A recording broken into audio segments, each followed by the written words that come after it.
실수 없게 다들 긴장하세요. 이번엔 절대로 안에 들어오시면 안 됩니다.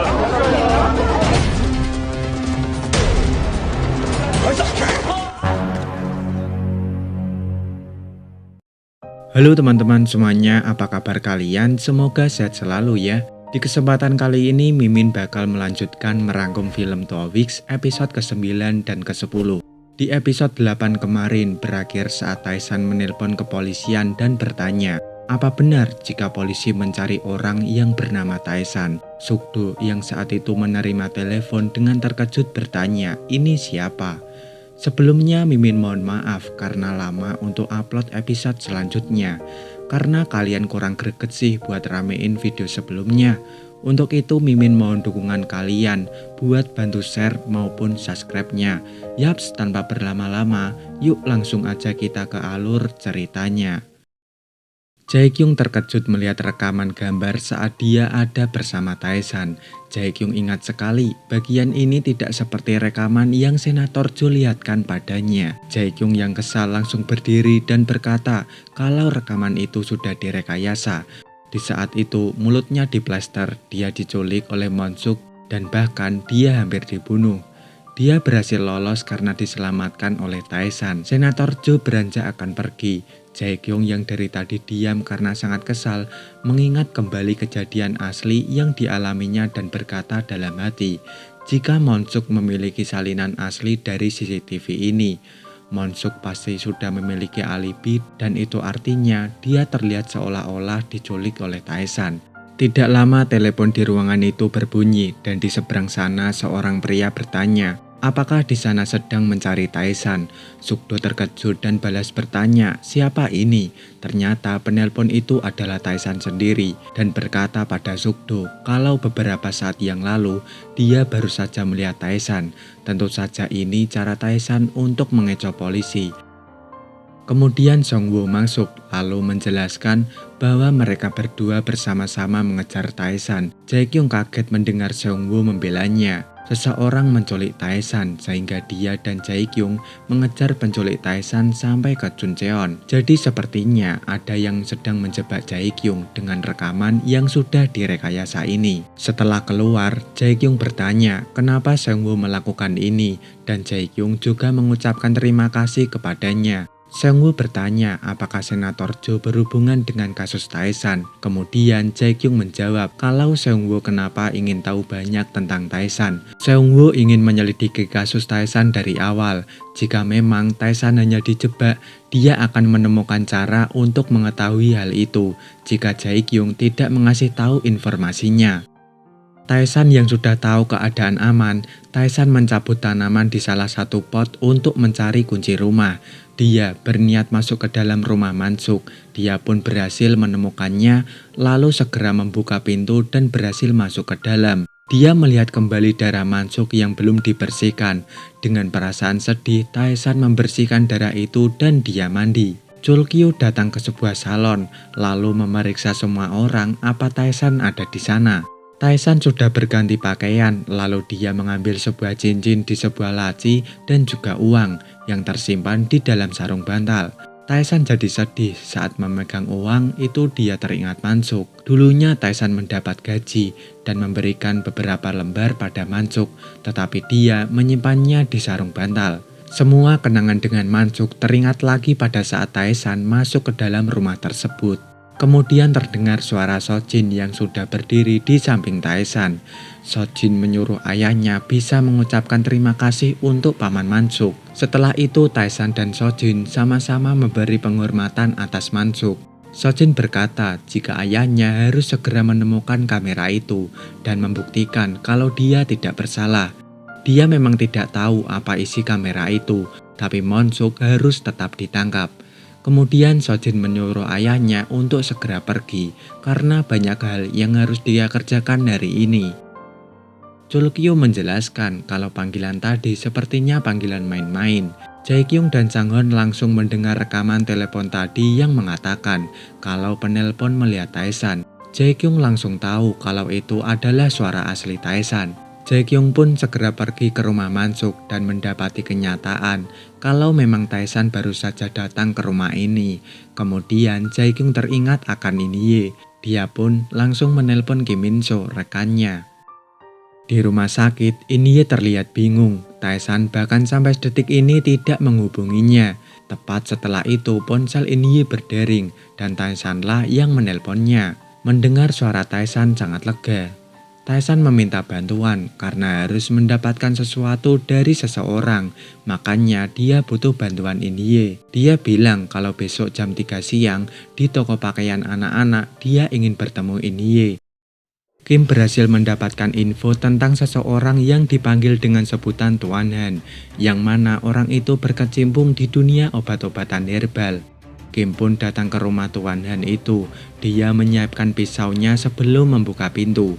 Tetapi saat dia masuk ke dalam rumah, Kim menemukan kalau rumah Tuan Han sudah kosong. Kembali lagi ke Jang Tae-san yang mencoba menelpon Tuan Han dan ternyata dia terpaksa kabur dari desa itu. Jadi mulai sekarang jangan coba-coba menghubunginya lagi. Jae-kyung mendapat SMS dari Min-soo yang mengatakan kalau dia sudah mendapatkan sinyal dari In-hye. Mendengar rekaman percakapan itu, dia kini tahu kalau Tae-san dan In-hye janji ketemuan besok jam 3 sore di sebuah mall. Lalu Jae-kyung akan membuat sebuah rencana. Kim menghubungi Monsuk lalu bilang kalau orang yang membantu Tae-san sudah kabur dan orang itu dipanggil Tuan Han oleh warga desa. Tapi di rumah sakit saat menebus antibiotik, Tuan Han memakai nama Kim Hyung-soo. Kim juga bilang sepertinya Tuan Han menghapus identitasnya selama ini dan hidup dalam persembunyian. Setelah Monsuk pergi di tempat parkir tanpa Monsuk tahu ada Tae-san yang melihat kepergiannya. Tae-san memastikan apakah benar Monsuk ditangkap dan ternyata tidak seperti yang dia pikirkan. Monsuk bisa lolos karena dia sudah membuat alibinya. Tiba-tiba Tae-san teringat di malam itu dia bertabrakan dengan mobil Monsuk dan dia baru ingat jika di dalam mobil saat itu ada Misuk. Tae-san bertanya sendiri apakah Misuk adalah pacarnya Monsuk. Singkat cerita, Monsuk dan Senator Jo bertemu di atap sebuah gedung. Senator Jo menyuruh Monsuk mencari tahu tentang detektif yang bernama Seung-woo. Monsuk kaget mendengar nama Seung-woo dan ingat kalau Seung-woo adalah pria yang ditemui di kafe waktu itu. Kemudian Senator Jo menyuruh Monsuk mencari tahu kenapa Seung-woo membantu Jae-kyung. Seung-woo sangat curiga kepada Senator Jo. Kenapa dia terlihat seperti seseorang yang peduli akan kasus Tae-san dan dia juga teringat pada Jae-kyung bahwa Tae-san kemungkinan dijebak. Seung-woo ternyata melajukan mobilnya ke gudang yang menjadi alibi Tae-san di hari Misuk terbunuh. Tim berkumpul dan kembali rapat. Kemudian setelah selesai, Seung-woo menelpon In-hye jika besok siang dia akan ke rumah sakit. Tetapi In-hye menolaknya bahwa dia akan bekerja. Ternyata Jae-kyung sudah ada di belakang. Seung-woo bercerita kenapa dia sampai berambisius untuk menangkap Tae-san. Kita kembali ke masa lalu. Dulu di suatu malam, In-hye rela ditampar dan dipukul seorang pencopet hanya karena mempertahankan uangnya bernominal 30.000 won. Tentu uang itu sangatlah sedikit. Dia juga harus berjalan selama 2 jam hanya karena tidak punya uang untuk menaiki taksi. Bekerja sebagai guru balet di siang hari dan menjaga anak-anak di malam hari. Itu semua In-hye lakukan agar punya sebuah kamar untuk Sojin dan juga untuk membesarkannya. Ternyata orang yang membuat dia seperti itu adalah Tae-san. Tae-sanlah yang membuat hidup In-hye menderita. Jika benar Tae-san dijebak, maka dia akan membersihkan tuduhan palsu Tae-san. Di toko pegadaian, terlihat seorang laki-laki mengambil uang yang tergantung di gagang pintu. Tentu yang ada di dalam ruangan itu adalah Tae-san.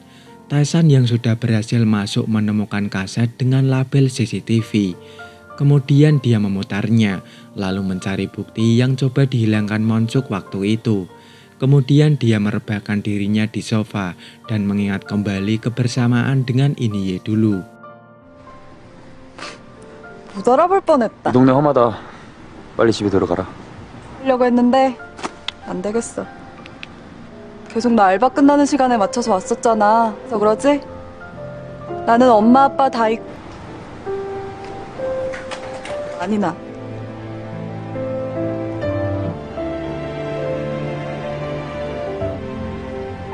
잘할 때 가면 Singkat cerita, Jae-kyung, Sang-hoon, dan Jung-woo sedang rapat.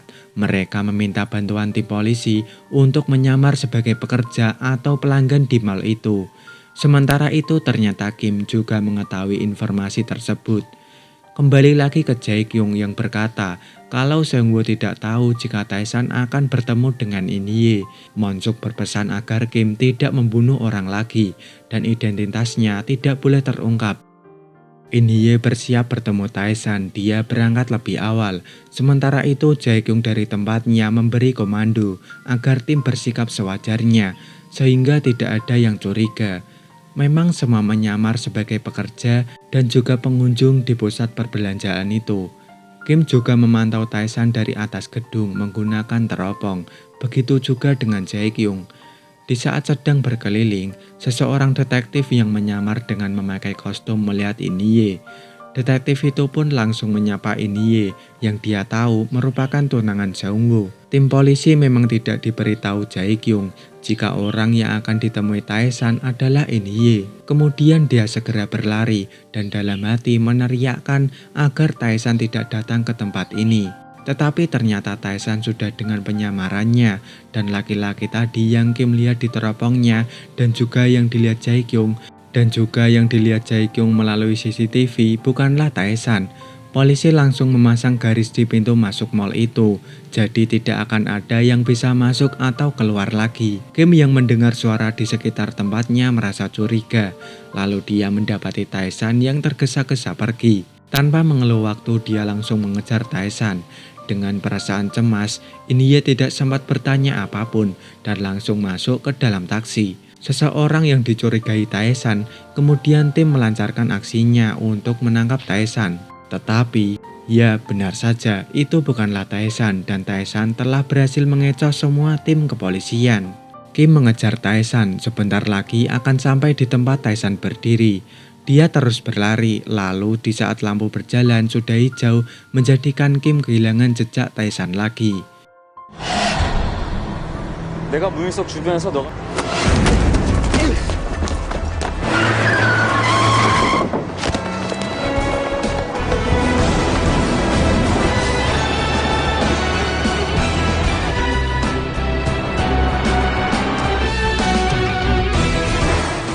Laki-laki yang dikira Tae-san mengaku bahwa dia hanya disuruh di saat semua tim kepolisian mengira bahwa dia adalah Tae-san. Sesampainya di rumah sakit, In-hye terkejut saat ada seseorang yang menarik tubuhnya. Ternyata itu adalah Tae-san. Di sana Tae-san meminta maaf karena sudah mempersulit keadaan. Kemudian dia cemas karena Tae-san pasti ada yang terinfeksi, tetapi ada seseorang yang membantunya. Tae-san berkata sepertinya ponsel In-hye sudah disadap, makanya dia selalu ketahuan. Dia menyuruh In-hye ke mall karena dia ingin memastikan hal itu. Tapi saat ini tidak ada satu orang pun selain In-hye yang bisa meminta bantuannya. Seung-woo yang mengendarai mobilnya merasa kecewa karena In-hye telah membohonginya. Ketika dia sudah sampai di rumah sakit, dia berniat menemui In-hye. In-hye terkejut melihat Seung-woo dan dia mendesak In-hye apakah dia barusan bertemu dengan Tae-san. Kemudian dia menjawab bahwa Tae-san lah yang menjadi pendonor untuk Sojin. Seung-woo pun semakin syok dengan fakta ini. Seung-woo yang kecewa bertanya kenapa In-hye masih tidak percaya kepadanya. Tepatnya saat kalimat itu meluncur, Tae-san yang kembali untuk memberikan sebuah pita untuk Sojin. Seung-woo kaget melihat Tae-san di depan matanya dan juga sebaliknya. Dikala Seung-woo ingin mengejarnya, In-hye langsung memegang lengan Seung-woo dan menyuruh Tae-san untuk segera pergi. In-hye bahkan memeluk tubuh Seung-woo dari belakang dan memohon agar Tae-san dibiarkan pergi. Seung-woo semakin bingung dan geram karena dia seorang detektif, tetapi In-hye melarang Seung-woo untuk menangkap Tae-san. Bersalah atau tidaknya, dia tetaplah buronan. In-hye terus menjelaskan jika Tae-san kabur karena untuk menyelamatkan Sojin. Dia semakin bingung dan tidak tahu bagaimana lagi harus berkata kepada siapa. Singkat cerita, Tae-san langsung berlari secepat kilat agar Seung-woo tidak mengejarnya. Kemudian dia berhenti di sebuah tangga dan duduk di sana dengan perasaan kacau. Saat kalut itulah Sojin muncul. Pasti ibunya Inye sangat malu kepadanya karena Taesan yang menangis. Taesan menangis terisak dan bertanya kenapa dia harus hidup seperti ini. Busan 8 tahun yang lalu, Taesan sedang menangis ada bersama Monsuk yang mengancamnya membuat tak berdaya. Dia sangat geram akan ancaman Monsuk. Namun dia juga tidak bisa membantah ataupun menolak keinginan Monsuk. Dia mengancam Taesan jika dia tidak mau kekasihnya mati, maka Taesan jangan coba-coba melarikan diri. Dia hanya mampu mengangguk karena takut Inye-nya terluka. Taesan menatap putrinya dan berdiri lalu berkata, dia tidak mau mati dan juga tidak mau tertangkap oleh tunangannya Inye. Dia akan mengungkap kalau semua ini dalangnya adalah Monsuk. Singkat cerita, Kim, Dae-jun, dan Young-jin berdiri tegak seolah siap menerima hukuman dari Monsuk. Inye yang menemani Sojin di ruangan aseptik melihat Sojin sedang menggambar. Kemudian setelah itu, ponsel Inye berdering dan ternyata yang menelpon dia adalah Jae-kyung. Jae-kyung dan Inye akhirnya bertemu di luar rumah sakit.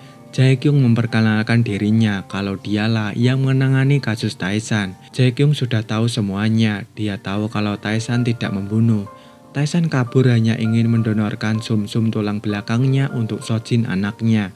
Dia juga tahu kenapa Taesan tidak bisa menyerahkan diri, karena Taesan bisa terbunuh. Dia meminta agar Inye bisa berbicara kepada Taesan agar menyerahkan diri. Tetapi di saat Inye akan pergi karena sepenuhnya belum bisa mempercayainya, Jae-kyung mengungkap fakta bahwa Taesan masuk penjara 8 tahun yang lalu.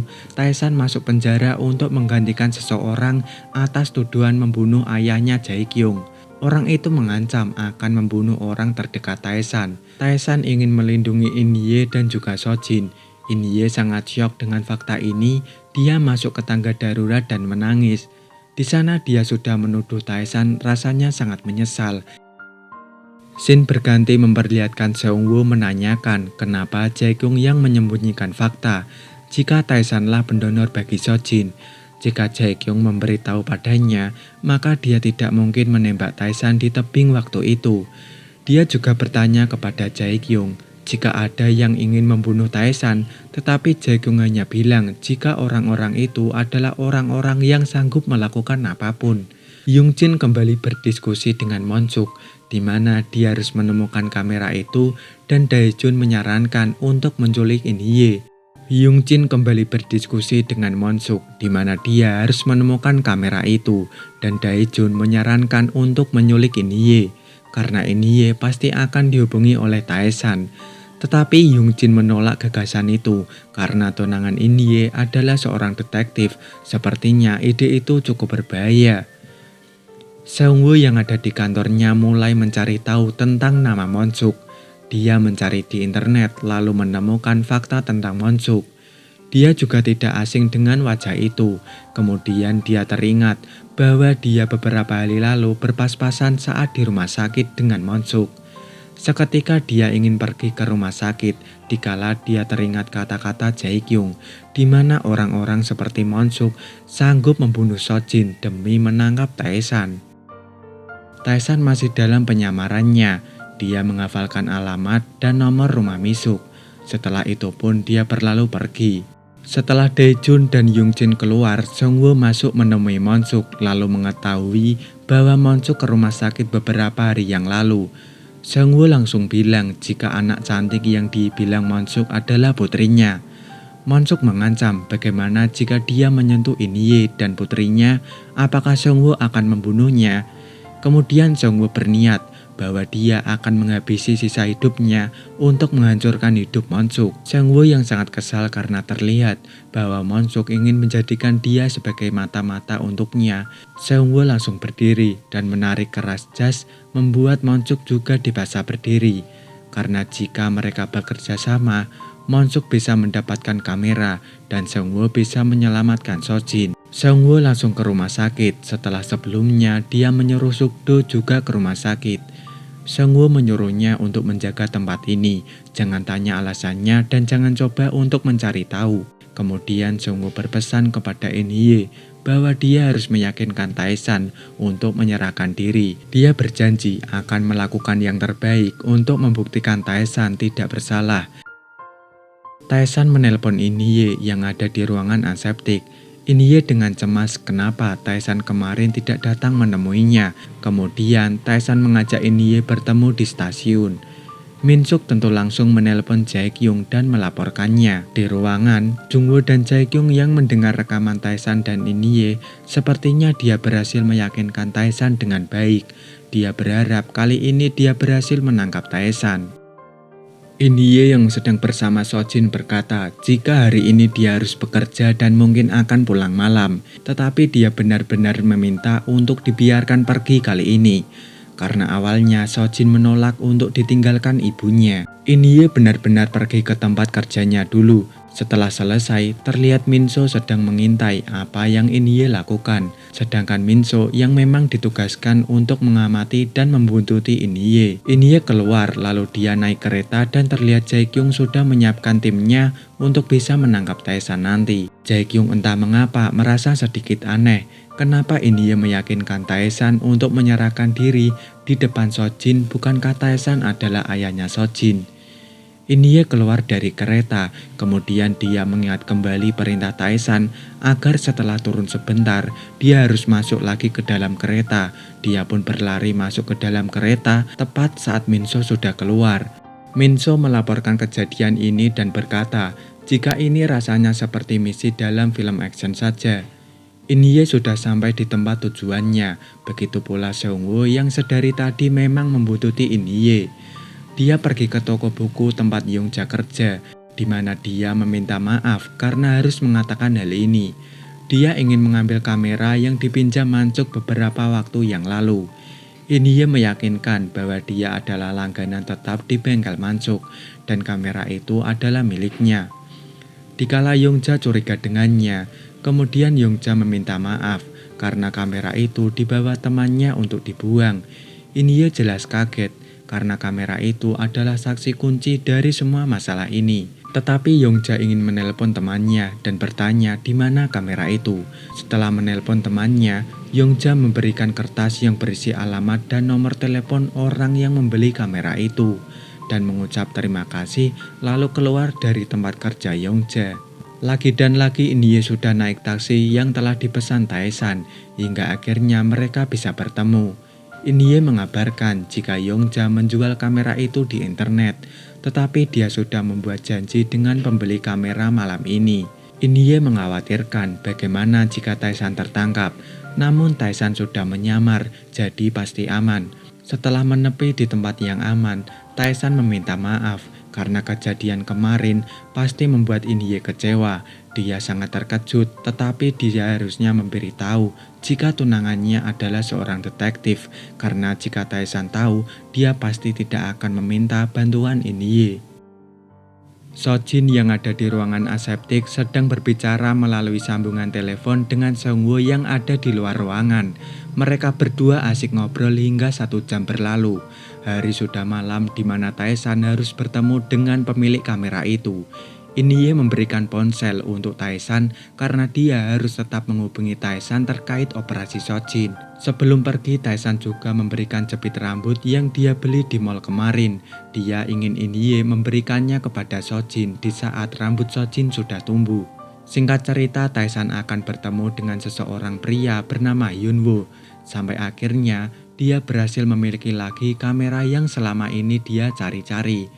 Akhir yang menyenangkan untuk episode kali ini. Perjuangan yang panjang untuk bisa mendapatkan kamera itu.